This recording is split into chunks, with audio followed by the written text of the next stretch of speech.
રહ્યા છો સત્ય સ્વરાજ ન્યૂઝ. હવે જોઈએ અગત્યના સમાચાર. વડોદરા જિલ્લાના સાવલી પીએચસી સેન્ટર ખાતે કુપોષિત સગર્ભાઓને પોષણ તત્વ આહાર કીટ વિતરણ કરાઈ. સાવલીના પીએચસી સેન્ટર ખાતે સમાજસેવી સંસ્થા અને ખાનગી કંપનીના જનભાગીદારીથી તાલુકા આરોગ્ય અધિકારીની પ્રેરણાથી સાવલી તાલુકાની કુપોષિત સગર્ભા મહિલાઓને પોષક તત્વો ધરાવતી ન્યુટ્રિશન કીટનું વિતરણ કરાયું અને ઇસ્લામિક સંસ્થાના અનાથ બાળકોને ધાબળાનું વિતરણ કરાયું. વડોદરા જિલ્લા સાવલીની તાલુકા હેલ્થ સેન્ટર ખાતે વડાપ્રધાનના સ્વસ્થ માતા સ્વસ્થ બાળ અન્વયે સમાજસેવી સંસ્થા શ્રીરંગ સેવા તીર્થ ફાઉન્ડેશન અને કોચ એન્જિનિયરિંગ સોલ્યુશન પ્રાઇવેટ લિમિટેડના સૌજન્યથી જિલ્લા આરોગ્ય અધિકારી ડોક્ટર મીનાક્ષી ચૌહાણના માર્ગદર્શન હેઠળ તાલુકા આરોગ્ય કેન્દ્ર ખાતે સાવલીનગર અને ગ્રામ્ય વિસ્તારના 75 જેટલી કુપોષિત સગર્ભા લાભાર્થીઓને પોષક તત્વ ધરાવતી ન્યુટ્રિશિયન કીટનું વિતરણ કરાયું. સાથે સાથે નાત જાતના વાળાને અગળા રાખી સમાજસેવી સંસ્થા શ્રીરંગ સેવા તીર્થ ફાઉન્ડેશન દ્વારા ઇસ્લામિક સંસ્થામાં અભ્યાસ કરતા મુસ્લિમ અનાથ વિદ્યાર્થીઓને ધાબળા વિતરિત સામાજિક એકતાનું ઉત્તમ ઉદાહરણ પૂરું પાડ્યું હતું.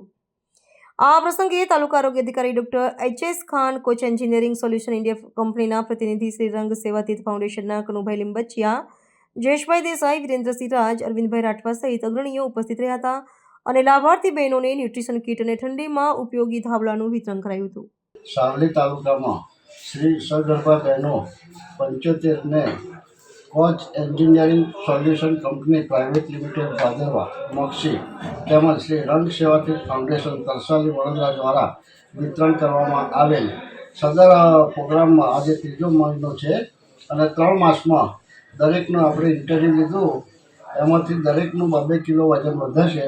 એટલે આજે લગભગ એક બહેનનું 36 કિલોમાંથી 46 કિલો વજન થયેલ છે. અને ખરેખર આ કીટથી માતા અને બાળક બેવનું જોખમ ઓછું થાય છે અને આવનાર બાળક ભવિષ્યમાં સારું ઉજ્જવળ ભવિષ્ય લઈ જન્મે એવી અપેક્ષા સહ કોચ એન્જિનિયરિંગ કંપનીનો શ્રી રંગ સેવાતીર્થ ફાઉન્ડેશન તેમજ સાવલી તાલુકા હેલ્થ ઓફિસર એમનો ખૂબ ખૂબ આભાર વ્યક્ત કરે છે અને ભવિષ્યમાં પણ આવી સેવાઓ ચાલુ રાખે એવી અપેક્ષા સહ આભાર.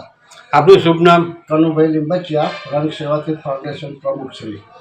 સમાચારોની ઝડપી અપડેટ માટે હમણાં જ સત્ય સ્વરાજ ન્યૂઝ ચેનલને લાઇક, શેર અને સબસ્ક્રાઇબ કરો.